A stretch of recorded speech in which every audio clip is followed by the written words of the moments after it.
This is a Ramana Maharshi clip, a talk by Ramana Maharshi with comments by Richard Clarke. This is a time to listen, reflect, and deeply meditate.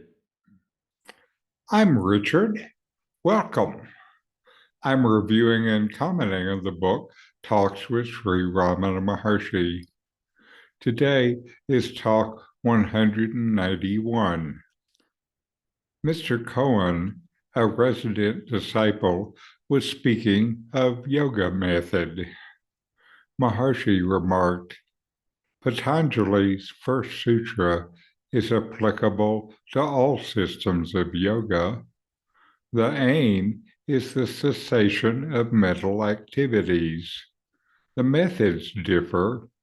So long as there is effort made towards that goal, it is called yoga.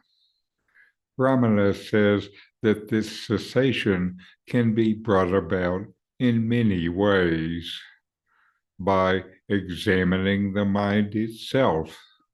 When the mind is examined, its activities cease automatically.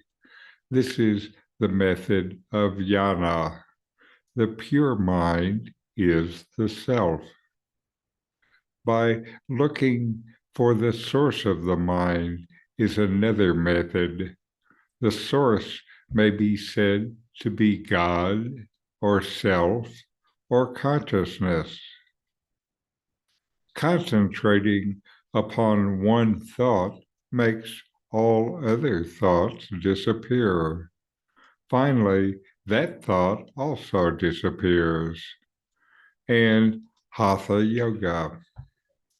All methods are one and the same, inasmuch as they all aimed at the same goal. It is necessary to be aware while controlling thoughts, otherwise it will lead to sleep.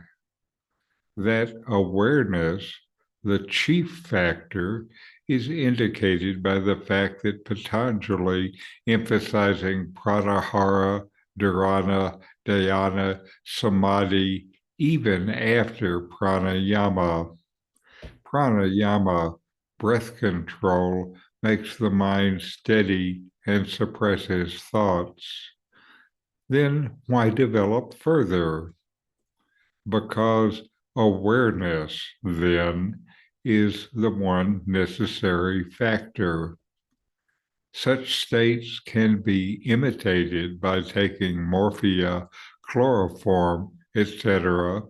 They do not lead to moksha because they lack awareness. In this dialogue, the discussion revolves around the various methods of yoga and the goal of quieting the mind. Mr. Cohen, a resident disciple, brings up the topic of yoga methods, and Maharshi responds by emphasizing the universality of Patanjali's first sutra, which is applicable to all systems of yoga.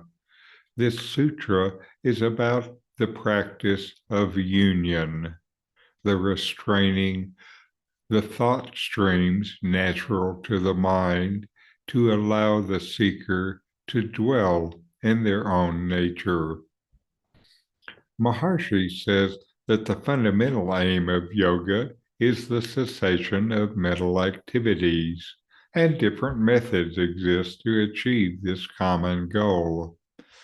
He clarifies that as long as there is effort directed towards this objective, it can be considered yoga, and the effort itself is the yoga.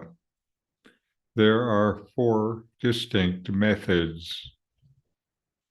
First is examining the mind, jnana yoga. Maharshi explains that by investigating the mind itself, its activities cease automatically. This method is rooted in self-inquiry, where the pure mind is identified with the self. Next is looking at the source of the mind. Another approach involves seeking the source of the mind, which Maharshi identifies as God, the self, or consciousness. Ramana has also recommended this as a practice. Next is concentration on one thought, dharana. The third method involves concentrating on a single thought to the exclusion of all others. Eventually, even that thought disappears. Ramana describes this disappearance as the burning of the stick that stirs the funeral pyre. Hatha Yoga. Maharshi mentions Hatha Yoga, the physical yoga practice, as another method, emphasizing that all these diverse approaches converge towards the same goal of quieting the mind. He underscores the importance of awareness while controlling thoughts, cautioning that without awareness, the practice can lead to sleep. Maharshi connects this awareness to the significance of Patanjali's emphasis on pratyahara, dharana, dhyana, and samadhi, even after pranayama. He explains that pranayama, breath control, makes the mind steady and suppresses thoughts. But further development is necessary because awareness is the key factor. The quiet mind is what is needed to dive into consciousness. Spiritual growth and self-realization come from the self-knowledge essence of practice. A quiet mind opens the door to self-knowledge. Awareness of awareness does too. Maharshi dismisses states induced by substances like morphine and chloroform. While they quiet the mind, they lack awareness and therefore do not lead to moksha, liberation. They do not have the knowledge essence.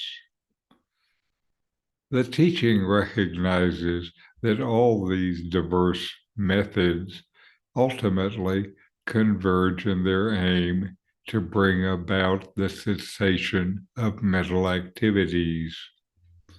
With a quiet mind, deeper practice is now possible.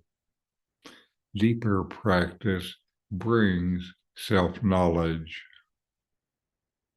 So inquire, know yourself, and be always free and at peace. These videos help bring Ramana Maharshi's teachings into your direct experience. Subscribe now